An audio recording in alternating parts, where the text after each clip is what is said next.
السلام عليكم ورحمة الله وبركاته.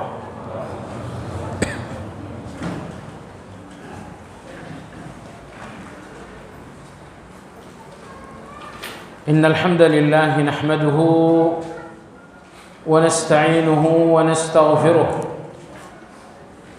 ونعوذ بالله من شرور أنفسنا ومن سيئات أعمالنا. من يهدي الله فلا مضل له ومن يضلل فلا هادي له وأشهد أن لا إله إلا الله وحده لا شريك له وأشهد أن محمدا عبده ورسوله لا نبي بعده. اللهم صل وسلم على محمد وعلى آله وأصحابه ومن اهتدى بهديه إلى يوم الدين. يا أيها الذين آمنوا اتقوا الله حق تقاته ولا تموتن إلا وأنتم مسلمون. Kaum muslimin wal muslimat rahimakumullah. Kajian Asmaul Husna malam ini insyaallah memasuki nama Allah yang ke-54, yaitu Ar-Raqib.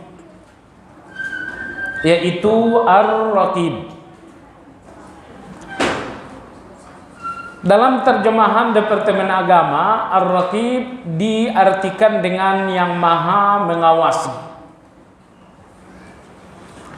Terkadang pula Ar-Raqib diartikan dengan maha dekat. Berbeda tapi tidak bertentangan. Karena Allah Subhanahu wa taala maha mengawasi dengan kemahadekatannya. Al-Quranul Karim menyebutkan Asmaul Husna Ar-Raqib sebanyak 3 kali. Pertama dalam surat Al-Maidah ayat 117, Allah Subhanahu wa taala berfirman, "Wa kuntu 'alaihim syahidan ma dumtu fihim. Falamma tawaffaitani kunta antar raqiba 'alaihim." Kata Nabi Isa alaihi salam, "Ya Allah, aku bersaksi bahwa tidak ada Bani Israel yang menuhankan aku dan ibuku sewaktu aku masih hidup di tengah-tengah mereka. Sewaktu aku masih berada di tengah-tengah mereka. Falamma tawaffaitani, tapi setelah engkau mewafatkan aku, kunta antar raqiba alaihim. Hanya engkaulah yang kemudian maha mengawasi mereka." Jadi Nabi Isa ingin mengatakan, sewaktu aku hidup di tengah-tengah mereka, tidak satupun mereka yang menuhankan aku dan ibuku.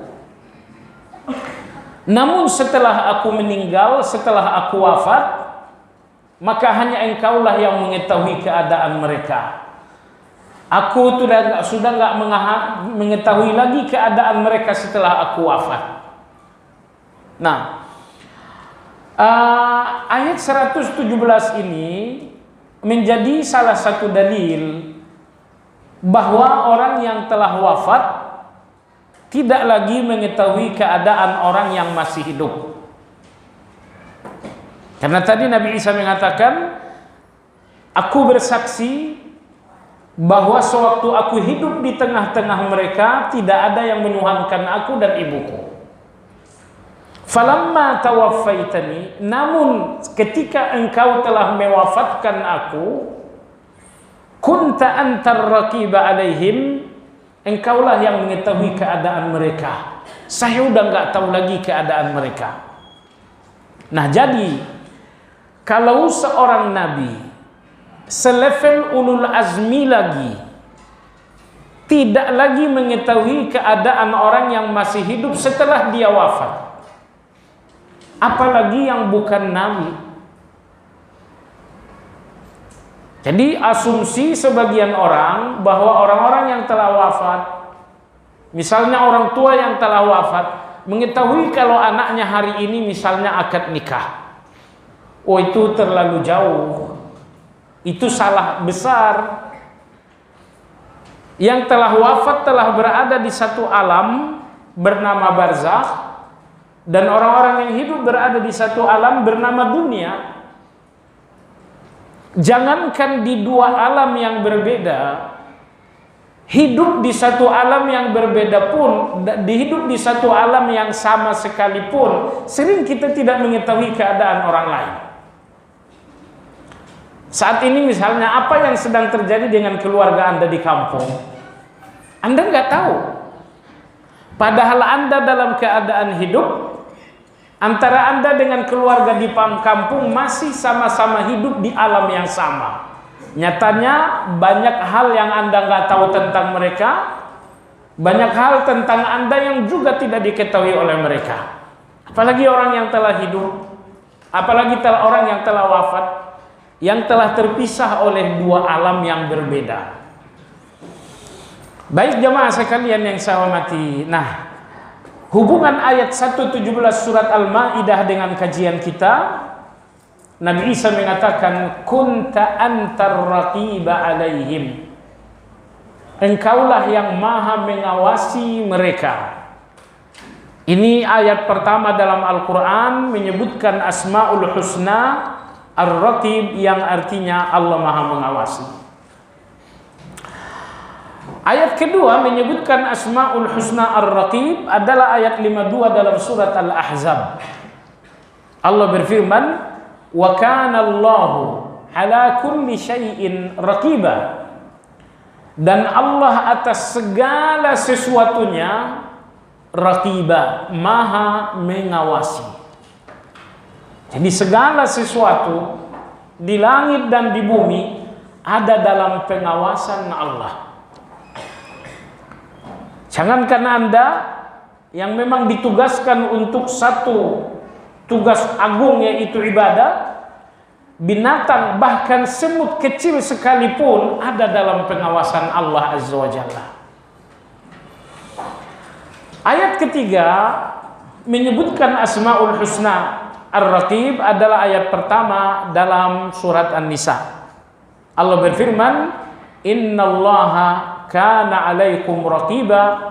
Sesungguhnya Allah maha mengawasi atas kalian. Jemaah sekalian yang saya hormati, Allah maha mengawasi. Apakah Allah maha mengawasi ini sebuah ancaman atau sebuah motivasi? Jawabannya, apabila Anda dalam keadaan berbuat baik, maka pengawasan Allah ini tentu sebuah motivasi, sehingga kebaikan akan menjadi lebih sempurna bersamaan dengan kesadaran Allah maha mengawasi. Tapi apabila ada seseorang yang berpikir untuk satu kejahatan, maka Allah maha mengawasi adalah sebuah ancaman. Nah, jadi Allah maha mengawasi sebuah ancaman bagi orang yang berada dalam keburukan, tapi sebuah motivasi bagi orang yang sedang berada dalam kebaikan.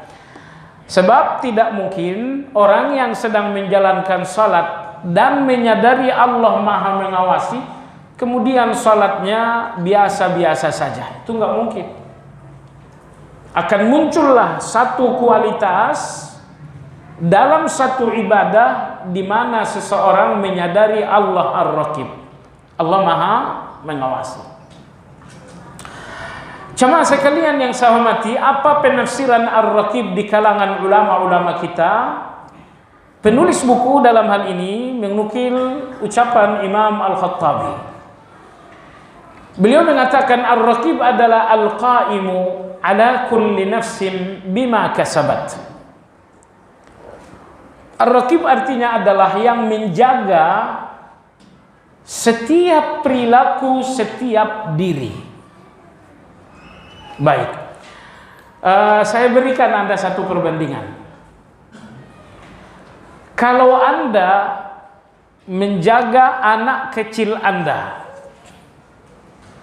punya anak kecil, anggaplah usia setahun, sangat aktif sekali,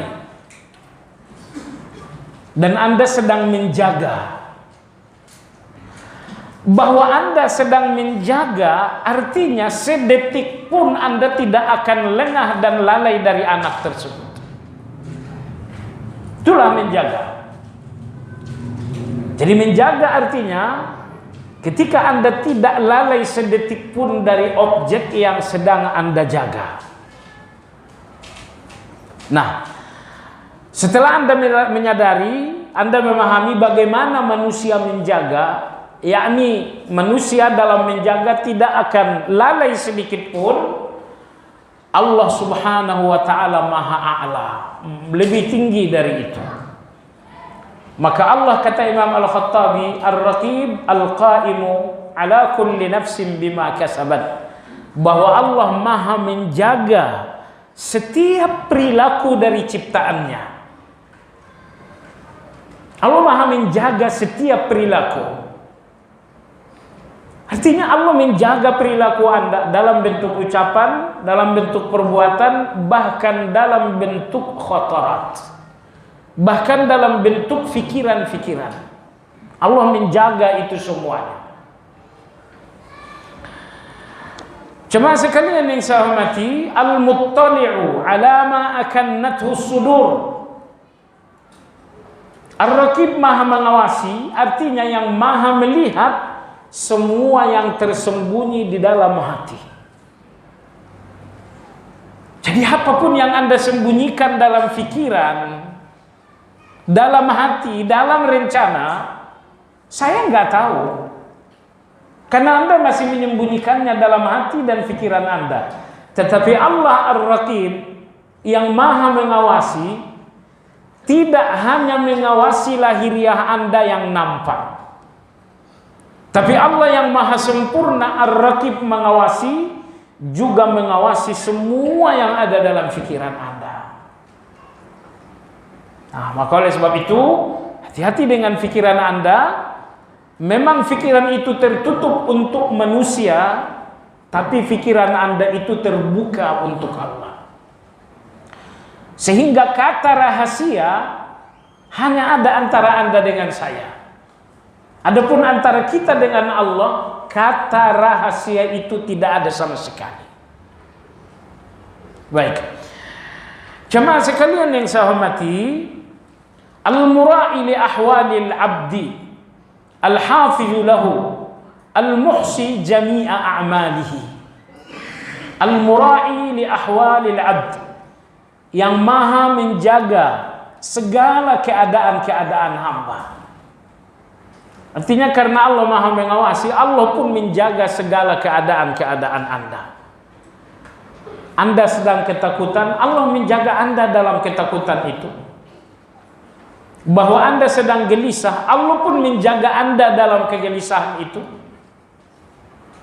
Baik jemaah sekalian, al-muhsi jami'a a'malihi, Ar-Raqib yang Maha mengawasi artinya yang Maha meliputi segala perbuatan-perbuatan.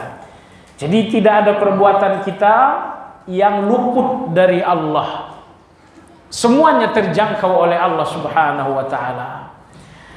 Jemaah sekalian, itulah penafsiran Ar-Raqib di kalangan ulama-ulama kita. Maha mengawasi setiap hamba. Nah, ulama-ulama kita menyebutkan Asma'ul Husna Ar-Raqib berhubungan dengan Asma'ul Husna yang lain. Artinya Allah Maha mengawasi. Pertama, Allah Maha mengawasi dengan kemahadekatannya yang tidak berjarak dengan siapapun. Allah berfirman dalam Al-Quran, wa nahnu aqrabu ilaihi min hablil warid. Kami lebih dekat dengannya melebihi urat lehernya. Maka Allah Maha mengawasi dengan kemahadekatan. Yang kedua, Allah Maha mengawasi dengan penglihatan. Yang ketiga, Allah Maha mengawasi dengan pendengarannya. Yang keempat, Allah Maha mengawasi dengan ilmunya. Maka tadi saya katakan Ar-Raqib yang artinya Maha mengawasi berhubungan dengan Asmaul Husna yang lain. Maha mengawasi dengan kemahadekatannya, Maha mengawasi dengan pandangannya, Maha mengawasi dengan pendengarannya, dan yang terakhir Maha mengawasi dengan ilmunya. Apabila Anda lihat di akhir surat Asy-Syu'ara, Allah Subhanahu wa taala menginginkan agar sejumlah nama-namanya hadir dalam pikiran Anda sewaktu salat. Ya, ketika Anda sedang salat, Allah ingin sejumlah nama-namanya hadir menyertai Anda dalam pikiran Anda sewaktu Anda sedang salat. Ya. Maka Allah Subhanahu wa taala berfirman dalam ayat tersebut bahwa Allah Subhanahu wa taala alladzi yara wa tawakkal 'alal 'azizir rahim alladzi yaraka hina taqum wa taqallubaka fis sajidin innahu huwas samiul alim. Tawakal kalian kepada yang Maha Perkasa lagi Maha Penyayang. Ini ayat dalam sekali. Allah tahu dengan segala kemampuan kita akan sampai pada keterbatasan. Lalu Allah mengatakan wa tawakkal 'alal 'azizir rahim. Serahkan keterbatasan itu kepada Allah Al-Azizir Rahim. Dia Maha Perkasa. Di tangan Allah tidak ada keterbatasan karena Dia perkasa. Ar-Rahim, dan Allah pun Maha Penyayang. Jadi Allah katakan, aku perkasa. Keterbatasanmu tidak ada apa-apanya bagiku karena aku terpaksa. Ar-Rahim, dan aku pun menyayangi kalian. Maka Allah katakan, serahkan kepadaku segala urusan. Selanjutnya Allah berbicara tentang salat. Alladzi yaraka hina taqum. Dialah Allah yang melihat kalian sewaktu berdiri. Wa taqallubaka fis sajidin. Dialah Allah yang melihat kalian berbolak-balik sujud bangkit sujud bangkit. Innahu huwas samiul alim. Sesungguhnya Dialah yang Maha mengetahui, Dia pula yang Maha mendengar. Maha mendengar lagi Maha mengetahui. Dalam ayat ini bagian akhir dari surat Asy-Syu'ara, 3 Asmaul Husna oleh Allah dihubungkan dengan salat. Alladzi yaraka. Allah Maha melihatmu saat berdiri. Saat engkau berbolak-balik sujud, Maha melihat. Innahu huwas samiul alim. Allah Maha mendengar, Allah Maha mengetahui. Jadi gerakan-gerakan Anda dalam salat, yaraka, Allah melihat. Bacaan-bacaan Anda dalam salat, as-sami', Allah Maha mendengar. Fikiran Anda sewaktu salat, Allah Maha mengetahui. Saya kira cuman inilah 3 bagian dari tubuh kita dalam salat. Di dalam salat ada fisik yang bergerak, ada lisan yang berucap, kemudian ada pikiran dan hati. Hanya ini 3 anggota tubuh kita dalam salat. Maka Allah berfirman, anggota tubuh yang bergerak dalam salat, Allah Maha melihat. Lisan yang mengucapkan zikir-zikir salat, Allah Maha mendengar. Fikiran dan hati Anda sewaktu salat, di mana ada khusyuk, di mana ada ikhlas, Al-Alim, Allah Maha mengetahui. Jadi Allah Maha mengetahui fikiran dan hati, Maha mendengar setiap ucapan, Maha melihat segala gerakan. Inilah Ar-Raqib itu jamaah sekalian. Maka apabila 3 Asmaul Husna ini mendengar, melihat, mengetahui, ini hadir sewaktu Anda sedang salat, ini yang dinamakan dengan muraqabah. Jadi saya ulangi, muraqabah itu kata ulama-ulama kita adalah menghadirkan sejumlah nama Allah dalam segala keadaan. Hadirkan pendengaran Allah saat Anda berbicara. Hadirkan pandangan Allah saat Anda berbuat. Hadirkan pengetahuan Allah saat Anda sedang berkhayal dan berfikir. Hadirkan kemahadekatan Allah ketika Anda melakukan semuanya. Nah, hadirnya nama-nama Allah itu dalam fikiran Anda, ini yang dinamakan dengan muraqabah. Maka di sini penulis mengatakan keimanan yang pertama terhadap nama Allah Ar-Raqib,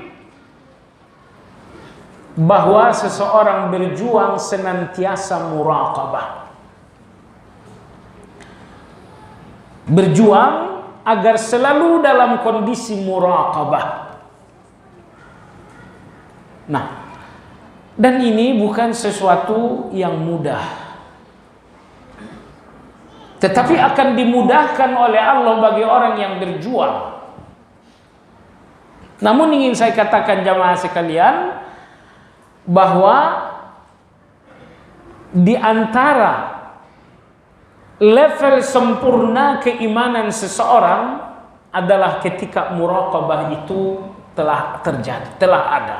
Apabila Anda telah sampai kepada muraqabah, Anda telah sampai kepada titik terbaik dalam keimanan.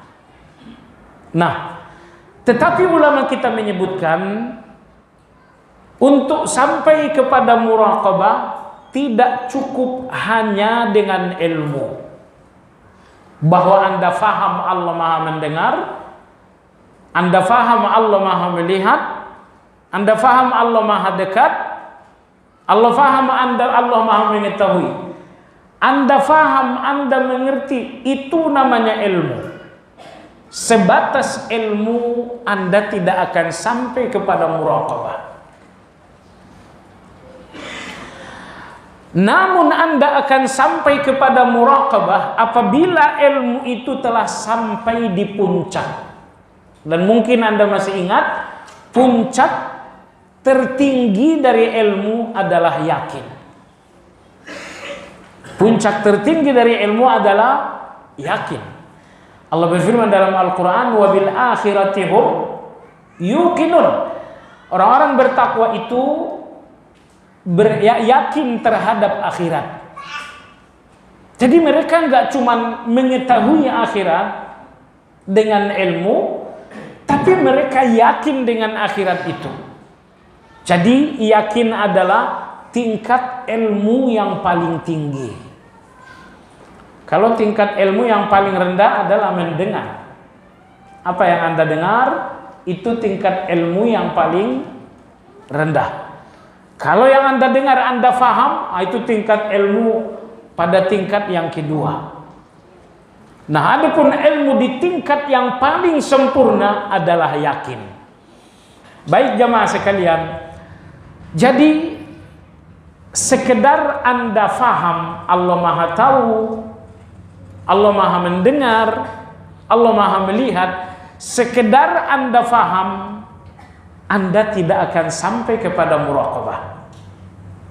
Tapi kalau apa yang Anda fahami itu sampai kepada tingkat yakin, disitulah Anda sampai kepada muraqabah. Baik, saya berikan Anda satu analogi. Anda coba bayangkan suatu hari tiba-tiba Anda ada surat khusus dari Istana Kepresidenan. Bapak Presiden kita, Bapak Jokowi mengundang Anda untuk bicara 4 mata.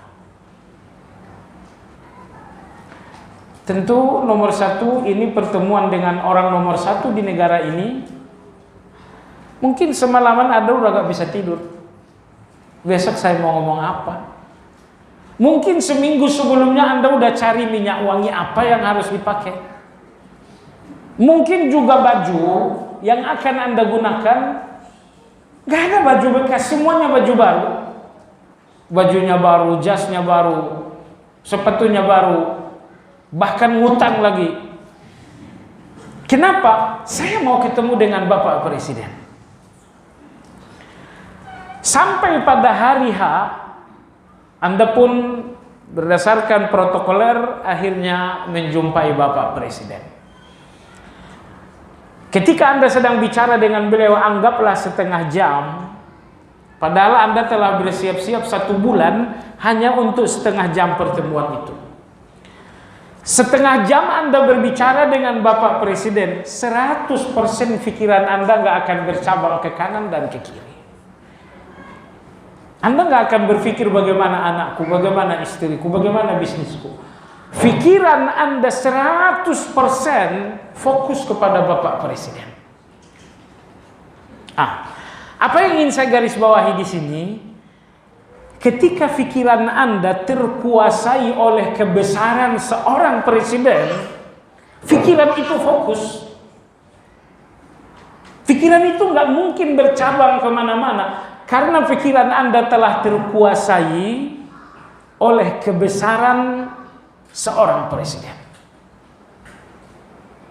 Nah, jemaah sekalian yang saya hormati, pikiran kita ini jarang sekali terkuasai oleh keagungan Allah Azza wa Jalla. Maka walaupun kita dalam keadaan salat, pikiran kita kemana-mana. Ada apa itu? Sekali lagi jemaah sekalian, kemahabesaran Allah, kemahaagungan Allah tidak menguasai pikiran, sehingga pikiran ini bercabang kemana-mana. Akan halnya tadi Anda di depan Bapak Presiden, kebesaran dan wibawa beliau menguasai pikiran, sampai pikiran Anda nggak kemana-mana. Nah, jadi untuk sampai kepada tingkat muraqabah memang sangat berat. Bagaimana Anda sampai kepada muraqabah ini? Tadi sudah terjawab. Anda akan sampai kepada muraqabah tidak cukup hanya dengan ilmu, tapi dengan puncak ilmu itu, yaitu yakin kalau pandangan Allah, ilmu Allah, pendengaran Allah, kemahabekatan Allah, apabila ini semua betul-betul menjadi satu dalam keyakinan Anda, di titik itu Anda akan sampai pada muraqabah. Tapi kalau nama-nama Allah yang tadi, pendengaran, penglihatan dan selanjutnya, kalau itu hanya sekedar ilmu, kalau itu hanya sekedar Anda faham, Anda nggak akan sampai kepada muraqabah itu. Baik, jemaah sekalian yang saya hormati, ulama-ulama kita menegaskan ada 2 tingkat muraqabah. Muraqabah yang paling tinggi adalah muraqabatus siddiqin. Muraqabahnya kalangan siddiqun. Apa itu? Muraqabatut ta'zim. Muraqabah mereka adalah muraqabah ta'zim. Muraqabah di mana hati, di mana pikiran mereka dikuasai oleh keagungan Allah Azza wa Jalla.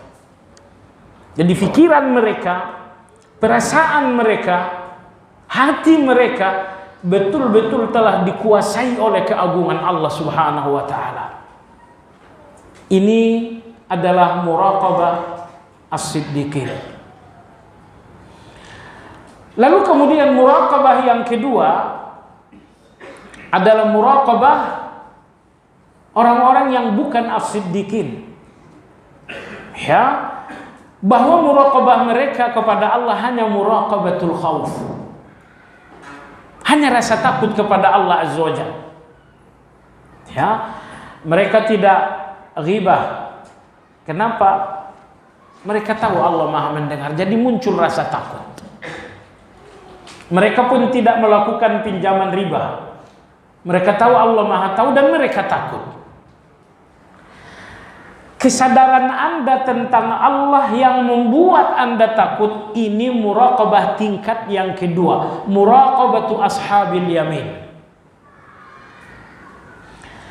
Tapi kesadaran Anda tentang Allah, di mana Anda rasakan kemahaagungannya, ini adalah muraqabah ashabul yamin, muraqabah as-siddiqin. Merasakan kemahabesaran Allah, bahwa kemahabesaran, kemahaagungan menguasai pikiran, menguasai hati, ini muraqabatut ta'zim. Muraqabah di mana Anda merasakan kemahaagungan Allah Azza wa Jalla. Jemaah sekalian yang saya hormati, tentu muraqabah ta'zim lebih tinggi daripada muraqabatul khauf. Kalau muraqabah Anda hanya muraqabah khauf, muraqabah di mana Anda tidak berani. Anda sadari pandangan Allah sehingga Anda tidak berani berbuat dosa, tidak berani berucap dosa. Muraqabah di mana Anda takut lebih rendah. Kenapa? Karena di dalam muraqabatul khauf masih ada pikiran untuk dosa, tapi terhalang oleh rasa takut. Tapi kalau muraqabah itu muraqabatut ta'zim, bahwa keagungan Allah benar-benar menguasai pikiran Anda, artinya dalam pikiran Anda keinginan berdosa itu pun sudah tidak ada. Nah, sekali lagi, kalau muraqabatul khauf ada keinginan berdosa, namun dihentikan oleh rasa takut kepada Allah. Nah, kalau di ta'zim, muraqabatut ta'zim, karena keagungan, karena kemahabesaran Allah benar-benar menguasai pikiran, sehingga pikiran untuk berdosa itu pun sama sekali tidak ada. Nah, mudah-mudahan Anda bisa membedakan dua tingkatan ini. Kira-kira Anda punya muraqabah yang mana? Saya sangat yakin Anda memiliki dua-duanya. Kadang-kadang muraqabah Anda adalah muraqabatut ta'zim. Tapi kadang-kadang muraqabah Anda adalah muraqabatul khauf. Ya, muraqabatul khauf. Ana kasih contoh. Kisah Nabi kita tentang 3 orang yang terjebak dalam gua. Salah satunya anak muda. Anak muda ini sudah akan berbuat mesum dengan sepupunya. Sudah akan berbuat. Tiba-tiba si anak gadis mengatakan, ittaqillah. Bertakwalah kepada Allah. Hanya dengan mendengar nama Allah, keinginan menggebu-gebu untuk berbuat mesum itu hilang. Hanya hilang. Dan inilah orang-orang yang betul-betul bertakwa. Allah sebutkan dalam surat Al-Anfal, idza dzukirallahu wajilat qulubuhum. Di contoh itu Anda lihat, si anak muda ada keinginan untuk jahat. Tapi keinginan jahat itu kemudian terbakar oleh rasa takut. Nah, baik jemaah sekalian yang saya hormati. Jadi inilah dua tingkatan muraqabah. Muraqabatut ta'zim ini untuk siddiqun. Ketika kemahabesaran, kemahaagungan Allah menguasai pikiran, sehingga pikiran itu sama sekali tidak punya keinginan berdosa. Lalu yang kedua, muraqabatul khauf, ashabul yamin, bahwa ada keinginan untuk berdosa, tapi keinginan itu kemudian berhenti oleh rasa takut. Makanya ulama-ulama kita mengatakan, tidaklah rasa takut memasuki jiwa seseorang, melainkan ruangan-ruangan maksiat yang ada di dalam akan terbakar. Maksudnya begini, dalam diri kita ini ada hati, kemudian ada nafsu. Di dalam hati Allah letakkan keimanan, di dalam nafsu Allah letakkan keinginan. Kalau hati melalui iman memberikan sinyal, lalu nafsu memberikan keinginan, jadilah Anda melakukan kebaikan. Malam hari, dari hati ini keimanan mengirimkan sinyal untuk salat malam. Kemudian nafsu mengirimkan keinginan. Sehingga iman yang memberikan sinyal salat malam bertemu dengan keinginan, jadilah Anda salat malam. Nah, kadang-kadang dari hati iman memberikan sinyal untuk salat malam, tapi nafsu tidak memberikan keinginan. Ya, sehingga walaupun Anda tahu salat malam, nafsu tidak memberikan keinginan untuk salat malam, sehingga salat malam itu tidak jadi. Sehingga jemaah sekalian, kesimpulan, kalau hati dan nafsu ini bekerja sama, semua kebaikan akan terlaksana. Masalahnya adalah nafsu ini prajurit hati yang paling berkhianat. Karena banyak perintah-perintah hati yang dikhianati oleh nafsu. Hati memerintah, lakukan salat malam. Ternyata hawa nafsu ini tidak memberikan keinginan. Jadi maksud saya, di antara doa, makanya jemaah sekalian, antara nafsu dan hati berbanding lurus. Kalau hatinya qalbun salim, maka nafsunya adalah nafsul mutmainnah. Tapi kalau nafsu qalbunnya adalah qalbun marid, maka nafsunya adalah nafsul lawwamah. Dan kalau qalbunnya adalah qalbun mayyit, hati yang mati, maka nafsunya adalah nafsul ammarah. Jadi berbanding lurus. Yang menarik bahwa Nabi kita ajarkan doa, Allahumma ati nafsi taqwaha wa zakkiha anta khairu man zakkaha anta waliyuha. Ada yang hafal? Wa maulaha. Dalam hadis ini Nabi ajarkan doa agar Allah memberikan dua hal untuk nafsu. Yang pertama, ati nafsi taqwaha. Ya Allah, berikan rasa takut kepada nafsu. Nafsu ini jamaah sekalian, tadi kalau hati adalah rumah keimanan. Iman itu adanya di hati. Nah, kalau nafsu itu di mana tempatnya? Nafsu ini menyebar di seluruh tubuh Anda. Ada nafsu pada pandangan, itu yang membuat Anda melihat. Ada nafsu dalam pendengaran, itu yang membuat Anda mendengar.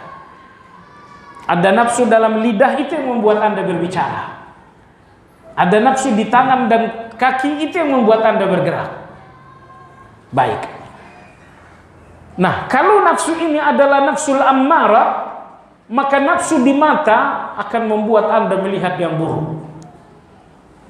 Kalau nafsu ini nafsul ammarah, maka nafsu pendengaran akan membuat Anda dengarkan musik. Begitu selanjutnya.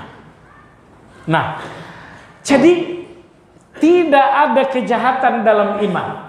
Adanya kejahatan itu dalam nafsu atau keinginan. Maka Nabi berdoa, Allahumma ati nafsi taqwaha.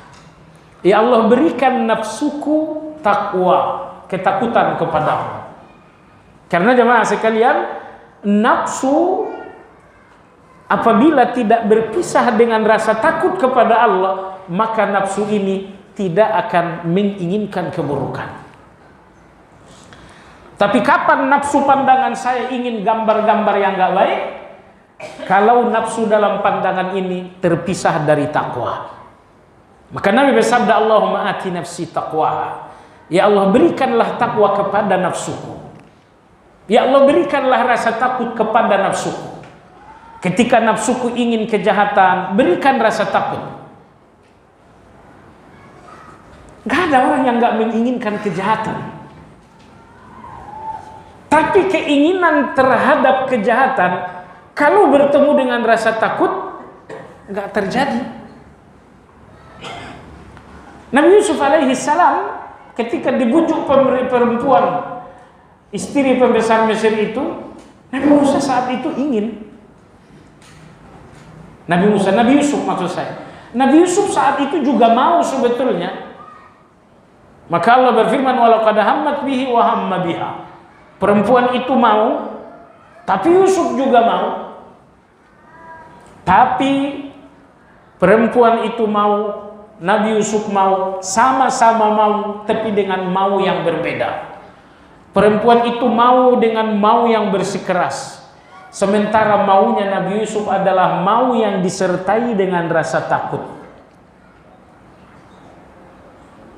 Nah, jadi Anda ingin dosa, tapi disertai dengan rasa takut, dosa itu nggak akan terjadi. Ini yang terjadi terhadap Nabi Yusuf alaihissalam. Maka Nabi bersabda dalam doanya, Allahumma ati nafsi taqwaha. Ya Allah, berikan nafsuku rasa takut.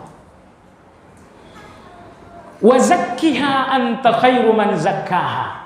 Dan bersihkanlah nafsu ini karena engkaulah sebaik-baik yang membersihkannya. Nah, jadi lihat dua doa Nabi untuk nafsu. Yang pertama, ya Allah berikan nafsu ini rasa takut. Dan yang kedua, ya Allah bersihkan nafsu ini. Bersihkan nafsu ini. Dalam kondisi tertentu nafsu Anda bersih. Sehingga walaupun misalnya Anda lagi berselancar di internet, walaupun lewat gambar yang nggak baik, tapi karena nafsu sedang bersih, nggak Anda langsung tutup. Tapi kadang-kadang nafsu ini nggak bersih. Ketika nafsu nggak bersih, maka dia akan mencari kejahatan. Saat itu kita butuhkan rasa takut kepada Allah Azza wa Jalla. Maka doa yang tadi itu mohon Anda tidak lupakan itu. Karena ingat jemaah sekalian, semua kebaikan ada dalam hati, ada dalam iman Anda. Penghalang kebaikan ini menjadi amal Anda karena hawa nafsu Anda tidak memberikan keinginan. Di dalam hati ada keimanan puasa Kamis, puasa Senin, tapi nafsu tidak memberikan keinginan berpuasa. Akhirnya Anda nggak puasa. Di hati ada keimanan bahwa Anda harus membaca Al-Quran, Al-Baqarah, Al-Mulk setiap malam. Itulah dari hati. Tapi nafsu tidak memberikan keinginan terhadap apa yang ada dalam hati itu. Seandainya nafsu dan hati ini bekerja sama, Anda akan selalu berpindah-pindah dari satu kebaikan, kebaikan kedua, kebaikan ketiga, keempat, dan selanjutnya. Tapi seperti tadi saya katakan, nafsu ini sering sekali berkhianat kepada hati. Itulah rahasia salah satunya Nabi kita ajarkan doa tadi, Allahumma ati nafsi taqwaha wa zakkiha anta khairu man zakkaha anta waliyuha wa maulaha. Jemaah sekalian, kembali kepada muraqabah. Dalam kitab Fad'uhu biha Asmaul Husna juga di sana ditegaskan bahwa muraqabah itu ada dua macam. Kalau tadi ada dua tingkatan, sekarang ada dua macam. Yang pertama adalah muraqabatul batin. Bagaimana Anda muraqabatullah atas batin dan atas hati Anda. Tentu saja kalau hati ini terbayang-bayangi dengan muraqabatullah, ini hati sangat bersih. Ini hati sangat bening. Karena yang mengotori hati itu karena dia dipisahkan dari Allah, dipisahkan dari muraqabatullah salah satunya. Nah, selanjutnya jemaah sekalian, apa hasil muraqabatullah terhadap hati? Jawabannya, apabila hati itu bersih dari dua hal, berarti muraqabatullah telah berhasil membersihkan hati. Yang pertama syubhat, yang kedua syahwat. Ini dua kotoran dalam hati manusia. Nah, muraqabatullah harus mampu mengikis dua-duanya. Kalau dua kotoran ini belum bersih, berarti muraqabatullah belum ada dalam hati. Mungkin Anda muraqabatullah sebatas lahiriah, tapi muraqabatullah itu belum ada dalam hati Anda. Kalau dua penyakit ini masih ada, syubhat, yang kedua adalah syahwat. Kembali kita tegaskan lagi, apa yang dimaksud syubhat, apa yang dimaksud dengan syahwat. Al-Quran di hadapan Anda ada dua macam. Terkadang Al-Quran memberikan kabar. Yang kedua, terkadang Al-Quran memberikan perintah. Al-Quran memberikan kabar, misalnya Al-Quran mengatakan qul huwallahu ahad. Allah itu esa. Antara lain misalnya Allah berfirman bahwa Allah menciptakan Adam dengan kedua tangannya. Ma mana'aka an tasjuda lima khalaqtu biyadayya. Antara misalnya Allah bercerita, tsumma stawa 'alal 'arsy. Allah bersemayam di atas 'arsy. Ini semuanya berita. Ini semuanya berita. Terkadang Al-Quran di depan Anda ini perintah. Perintah dan larangan gitu ya. Aqimus shalah, atuz zakah, la ta'kulur riba. Ini yang kedua. Jadi Al-Quran ini garis besarnya ada dua. Terkadang dia menyampaikan berita, terkadang dia menyampaikan perintah dan larangan. Jemaah sekalian, berita terbesar dalam Al-Quran adalah berita tentang Allah. Betul Allah beritakan tentang Fir'aun, Allah memberikan berita tentang Hud dan lain-lain, tapi berita terbesar dalam Al-Quran adalah berita tentang Allah. Ketika Allah beritakan dirinya bersemayam di atas arsy, ketika Allah memberitakan dirinya memiliki dua tangan, ketika Allah memberitakan dia memiliki betis, ini berita terbesar dalam Al-Quran. Berita Al-Quran, berita terbesarnya adalah tentang Allah. Ini yang selalu dipelintir dengan syubhat. Apa yang membuat orang menolak berita-berita itu? Syubhat. Baik. Sementara perintah dan larangan, apa yang membuat orang menolak perintah dan larangan? Jawabannya syahwat. Jadi kesesatan di dalam perintah dan larangan karena syahwat. Kesesatan dalam berita-berita Al-Quran adalah karena syubhat. Nah, muraqabatullah terhadap batin seseorang, terhadap hati seseorang, ketika dua penyakit ini telah hilang. Tidak ada lagi penyakit syahwat, di mana Anda menentang perintah dan larangan, dan tidak lagi ada penyakit syubhat, di mana Anda menentang berita-berita. Baik, kita kumandangkan azan sebentar.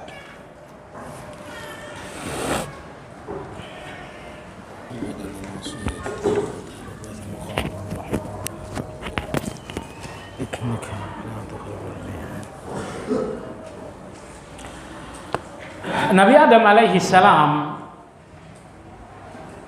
dilarang oleh Allah. Tapi iblis diperintah oleh Allah bersama dengan malaikat. Adam dilarang, iblis diperintah. Terhadap iblis dan para malaikat Allah berfirman, sujudlah kepada Adam. Terhadap Nabi Adam Allah berfirman, jangan makan pohon terlarang. Hasilnya sama. Adam melanggar, iblis pun melanggar. Yang berbeda, Adam melanggar karena syahwat. Kamu kenapa mau makan pohon terlarang, wahai Adam?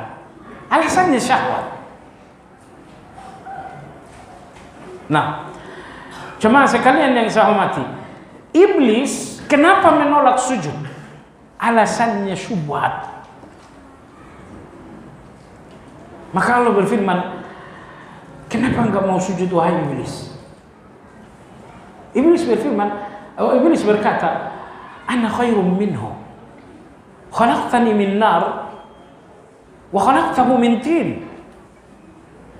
Aku lebih baik daripada Adam karena aku dari api dan dia dari tanah. Jadi rupanya iblis ini mengkaji perintah Allah. Padahal kalau Allah udah ngasih perintah, tugas Anda adalah nggak perlu lagi mengkaji. Nggak perlu lagi mengkaji. Tugas Anda dalam perintah adalah sami'na wa ata'na. Bahwa Anda perlu meninjau ulang, bukan. Itu perbuatan iblis. Nah jadi ketika Allah perintahkan wahai iblis sujudlah kepada Adam, iblis ini ternyata melakukan tinjau ulang. Saya api, Adam tanah. Saya sujud kepada Adam. Ini gak pas.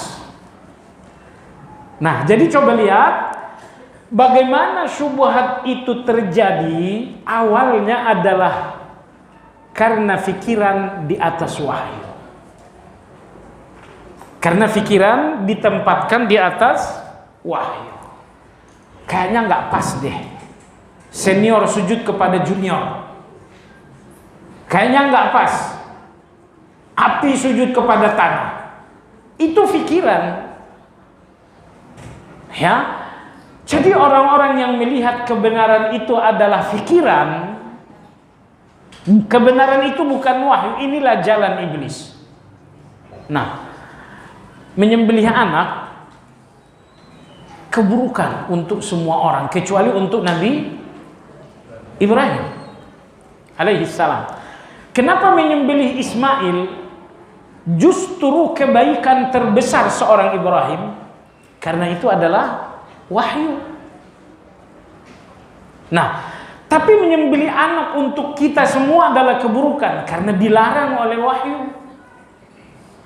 Nah, jadi perhatikan sekali lagi, syubhat itu adalah perasaan dan pikiran di atas wahyu.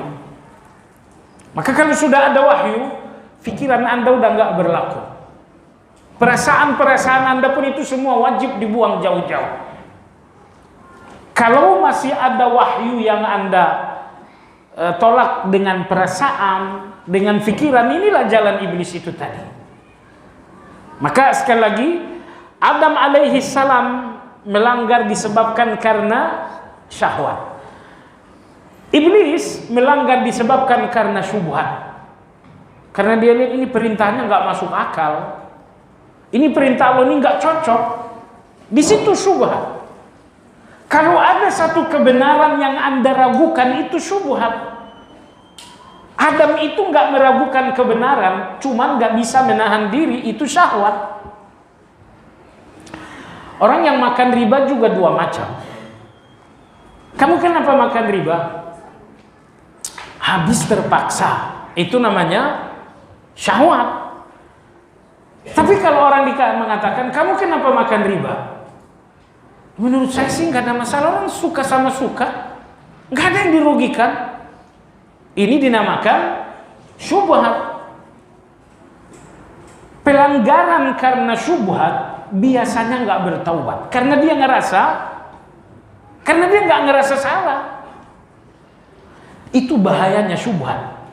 Kesalahan nggak terasa salah. Syirik terasa tauhid. Syirik terasa tawassul.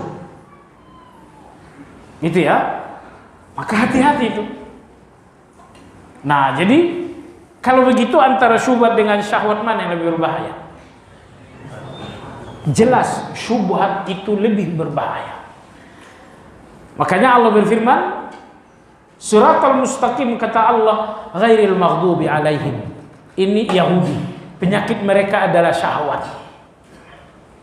Waladdallin, ini Nasrani, penyakit mereka adalah syubhat. Ini Nabi Isa manusia, mereka syubhat. lahir tanpa ayah, pergi dari dunianya juga nggak jelas, nggak menikah. Ini bukan manusia biasa, ini anak Tuhan. Dari pikiran-pikiran itu muncul syubhat mereka. Sehingga Imam Ibnu Qayyim mengatakan, kapan seseorang berdiri di atas siratal mustaqim? Ketika ia telah lepas dari syahwat, maghdubi alaihim, dan ia pun lepas dari syubhat ad-dallin. Dengan kata lain begini, siratal mustaqim itu saat Anda selamat dari kejahatan. Nomor 2, saat Anda selamat dari yang seolah-olah kebaikan. Karena seolah-olah kebaikan itu berarti kejahatan, bukan? Kejahatan tapi seolah-olah kebaikan. Itu bid'ah itu. Bid'ah itu kejahatan tapi seolah-olah kebaikan. Nah, siratal mustaqim ketika Anda lepas dari kejahatan, dan itu nggak cukup, Anda pun harus lepas dari yang seolah-olah kebaikan. Karena yang seolah-olah dari kebaikan itu adalah kejahatan yang telah disyubhatkan. Wallahu a'lam. Ada pertanyaan? Ya. Kita sudahi dengan zikir kafaratul majlis. Subhanakallahumma wa bihamdika asyhadu an la ilaha illa anta astaghfiruka wa atubu ilaik. Alhamdulillahi rabbil alamin. Assalamualaikum warahmatullahi wabarakatuh.